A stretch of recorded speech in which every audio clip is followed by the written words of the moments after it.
Hey guys, it's Will at Third and Long. Welcome to my Week 8 best bets for the NFL season. Like I said, we will be looking at the Week 8 Sunday games, seeing who will win, who will lose, and we will mainly be focusing on the betting side, so the spread, the over-under, and the money line. If you want a more in-depth breakdown of every single game, just go to my Week 8 predictions video listed below. But let's get started. So last night, we had the Buccaneers losing to the Bills, 24-18. I think I had them picked at 27-17, 27-18. So they did get the win there. So good job for the Bills getting back on track. Starting out this Sunday at 1 p.m. on Fox, we have the LA Rams at 3-4 versus the Cowboys at 4-2. So Dallas comes in as 6-point favorites. The over-under is 45.5. So the LA Rams have absolutely no defense, but their offense can definitely move the ball. Stafford is throwing for a lot of yards. They have Nakua, they have Cooper Kupp, but on defense, there's a lot of holes.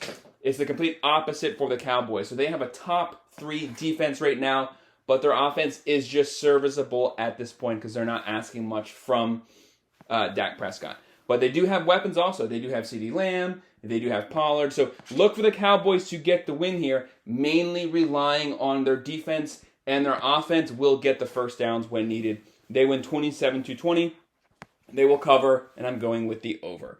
Coming in at 1 p.m. on Fox, you have the 3-4 Vikings. Back-to-back wins, and they just beat the 49ers this past week versus the Packers at 2-4. Now, when I made my predictions video, the Packers were actually favorites. And I said in that video, why is anyone picking the Packers? They stink this year. Jordan Love can't get first downs. They have absolutely no defense. But Vegas has completely flipped since then. We have the Vikings now as 1.5-point favorites, and the over-under is 42. So the Vikings, even though they don't have Justin Jefferson, Kirk Cousins is still putting up numbers. They are still moving the ball. Now, they have absolutely no defense either. So the game could be close for, maybe 1 or 2 quarters, but the Vikings should be able to pull away. I have the Vikings winning 28-20, so I'm going with them covering, and I'm also going with the over. Coming in at 1 p.m. on CBS, we have the 4-3 Falcons, who have been hot recently, versus the 2-4 Titans. So Atlanta is 2.5-point favorites, over under 35.5. So the Falcons with Ritter, he's been throwing for some decent yards the last few weeks. I'm not buying that as being a permanent thing going forward. The guy's not a very good quarterback, but the Falcons do have weapons. Titans, they're just a complete disaster right now. They need to be in tank mode, so they need to lose from this point going forward. Ryan Tannehill was a horrible investment for them, set them back because they wasted Derrick Henry's best years. So look for the Falcons to get the win here. I have the Falcons winning 23-17, so I have them covering, and I'm going with the over. At 1 p.m. on Fox, we have the New Orleans Saints at 3-4, coming off of that loss versus the Jags versus the Colts at 3-4. So the line here is even, and the over-under is 43.5. So I get why this is even. I think before New Orleans was favored, I'm not quite sure, but the line is even right now. So Carr, Saints on paper, very good roster. Carr should be doing better with the weapons he has. He has Olave, he has Kamara, and he has a really good defense, but all he does is dump the ball off and just throw little wheel routes to Kamara. That's not getting the job done. They should be pushing the ball downfield. Colts, they're without Anthony Richardson, but Gardner Minshew is definitely a very serviceable backup. They do have the favored run game here. So the Colts have Moss, they have Jonathan Taylor, they have Pittman at wide receiver, so the weapons are there for Minshew to be able to get the ball to, and the running game takes the pressure off of him. So I have the Colts winning 27-24, and I'm going with the over. Next game at 1 p.m. on CBS, we have the 2-4 Patriots coming off of a win. How did they score 29 points last week? I don't know, but the 3 previous wins, they had 20 points combined. So that's obviously not going to be continuing going forward. Versus the 5-2 Dolphins coming off of that loss to the Eagles. So Miami, 9.5-point favorites. Pretty sure that's been moving up so far this week. And the over-under is 47. So Patriots have absolutely no offense. It does not exist at all. They will always have a good defense under Bill Belichick, but they get wore out because the offense cannot get first downs. And the Dolphins have the best offensive roster in all of football. We know every single player they have. They can run, they can throw. Look for the offense to get back on track here. And for 2.5, about 280 yards. I'm going with the Dolphins winning 27-17. So they will cover, and I'm going with the under here just because the Patriots won't be able to score enough points. Next game we have at 1 p.m. on CBS, we have the 3-3 Jets. They've been looking pretty hot recently because Zach Wilson is not doing anything to lose them the game, and they have a top 10 defense, so they're just relying on that. Versus the 2-5 Giants. So I did have the Giants getting the win last week. That did pull through. Who will be the starting quarterback for the Giants? Will it be Daniel Jones? Will it be Tyrod Taylor? Does it matter? Probably not. So Jets are 3-point favorites here. Over-under is 36.5. Zach Wilson, like I said, he is just relying on Hall to run the ball and for the defense to keep the score low, and they're just being serviceable. Giants, they have no defense, they have no offense, so they have absolutely nothing to rely on. I have the Jets getting a win here, 24-14. They will cover, and I'm going with the over. So the Jets are just trying to get to the playoffs and see maybe if Rodgers can get back, if that's possible. At 1 p.m. on CBS, we have the Jacksonville Jaguars, 5-2. They've been hot since they went to London versus the Steelers at 4-2, who got the upset win last weekend. Jacksonville, 2.5-point favorites. Over-under is 41. Jaguars, they have Lawrence. Is he still hurt? Will he play? They have Etienne. They have Ridley. Steelers, they have the defense led by T.J. Watt. Pickett, not a good quarterback, but he's just being serviceable right now, trying not to throw too many picks. And they still have Pickens, who is a legit wide receiver number 1. So this could be a close game just based off of the Steelers' defense and the fact that Trevor Lawrence is still hurt. But I have the Jags pulling out a very close win here. I have them winning 20-16. I think they will cover, but I'm going with the under. So it'll be a pretty low-scoring game.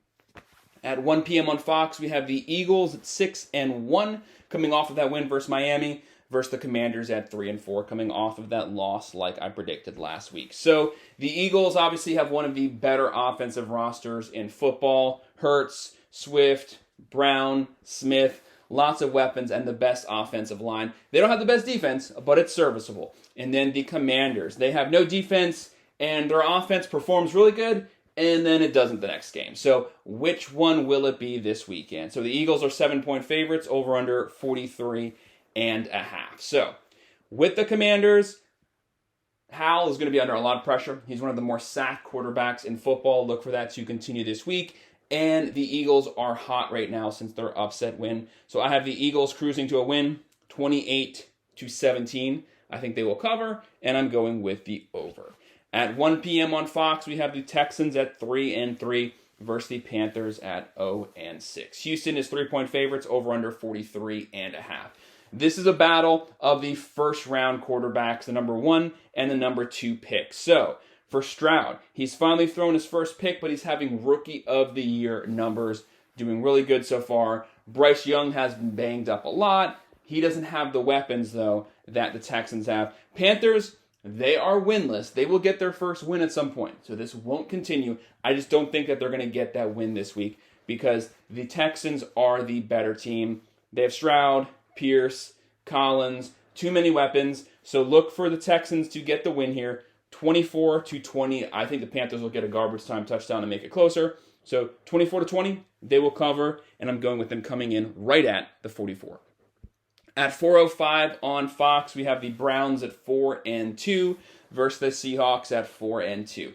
Seattle, 3.5-point favorites. Over-under is 38. These teams have the same records, but they're not having the same year. The Browns, what's up with Deshaun Watson? Has he just given up on playing football? Does he not want to play? Looks like he is looking for any reason to not step on the field. And, that's what the Browns honestly get for giving him $240 million.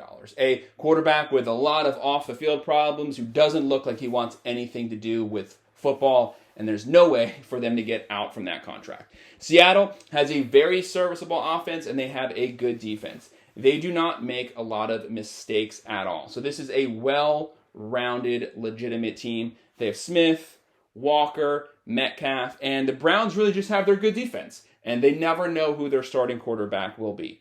So I have Seattle getting the win here. I have them winning 27-21, so I think they're going to cover, and I'm going with the over. At 4:25 on CBS, we have the Kansas City Chiefs at 6-1 versus the Broncos at 2-4. Kansas City 7-point favorites. Over-under is 47. with this game, the Broncos are a lot better than their 2-5 record, but they're not good at all. So even though Russell Wilson is having a better statistical year than last year, Sean Payton's team is still a complete disaster. They have no defense, but like I said, they're better technically than they're showing right now with their record. So they can get up and they can have a good game, but I don't put much stock into Sean Payton, as I have made very clear in videos before. Kansas City Chiefs have a top 5 defense. Their offense is just serviceable so far this year, just because they don't have the vertical weapons. Nonetheless, they still have Mahomes, they still have Pacheco, they still have Kelsey. So when they need to get first downs, when they need to score, they can get that done. Look for Kansas City to get the win here, 28-18. So they will cover, but I'm going with the under. Next game at 4:25 on CBS, we have the 5-2 Cardinals versus the 1-6. The 5-2 Ravens versus the 1-6 Cardinals. So the Ravens are coming off of that really big win last week. The offense really got going, and they performed really good. They have Lamar Jackson throwing the ball, running the ball. They are 9.5-point favorites, and the over-under is 44.5. Cardinals, 1-6. They have that one win versus the Cowboys, and that's about it. So they have Josh Dobbs at quarterback. Kyler Murray is ready to play. Will he see the field at any point this year? I don't know, but I don't see the point in playing him. Tank. Get the number 1 pick. Get Caleb Williams. If you get the number 2 or 3 pick, draft Drake May. Tank the whole year. There's absolutely 0 point in trying to be competitive. You're only screwing yourself. So suck, or just play like you have been playing, which is sucking basically, and just lose every single game. So I have the Baltimore Ravens getting the win here. They are by far the better team. They will win 30-14. They will cover, but I'm going with the under. Next game at 4:25 on CBS, we have the Bengals at 3-3 versus the 49ers at 4-2. San Francisco, 4-point favorites, over-under 43.5. So Bengals, Joe Burrow has been looking better the last few weeks. Hopefully he is fully healthy. But which Joe Burrow will we see? Will we see hobbled Joe Burrow, or will we see healthy Joe Burrow? We don't know as of now, but I'm guessing that healthy Burrow should be playing. 49ers are on a 2-game losing streak. They must get things back on track. If they lose here, they have to make sure that the wheels don't fall off. Now, I'm not saying that they won't make the playoffs. They will still make the playoffs because they can still get hot. It's just a 3-game losing streak never looks good, but the 49ers are also pretty banged up. Like I said, San Francisco 4-point favorites. I do think that San Francisco will be able to pull this out based off of their defense, and Brock Purdy should be able to get back to being the game manager that he is, hand the ball off, throw for some first downs, and just get through the game. I have the 49ers winning 24-20, so it's going to be a push there, and I have them coming in at 44. At 8:20 on NBC, our last Sunday night game, the 2-5 Bears versus the 2-4 Chargers. Chargers, 8.5-point favorites, over under 46.5. With the Bears, we don't know who the starting quarterback is going to be, but I'm just going to go out on a limb here. I think it's going to be Justin Fields, because whether the Bears want to trade him this offseason, they need to get his stock back up, and he was having a pretty decent year before he got hurt. So if he plays, they will score points. He will run, he will throw, so he will definitely put up some fantasy stats, because the Chargers do not have a good defense. Chargers must get the offense back on track. They have no defense, so they can't get that back on track because it stinks. But they must get the offense going. Herbert, Eckler, Allen. There's no Williams, but it doesn't matter. Look for Herbert to put up stats here and to score some touchdowns. I have the Chargers winning 31-28. So they won't cover, but I'm going with the over. Final game on Monday night.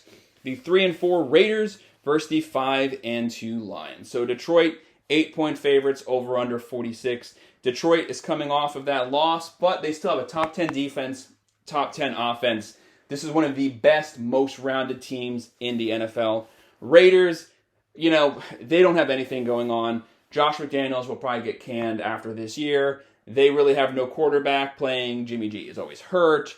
The running game doesn't look good. Passing game does not look good. They must trade Adams. They must fire McDaniels. They need a complete reboot, tank, stink. No matter what, this is not a good team in any way. So look for the Lions to get back on track and to win 31-20. So like I said, the Lions were 8-point favorites over under 46, so they'll win 31-20. I think they'll cover, and I'm going with the over.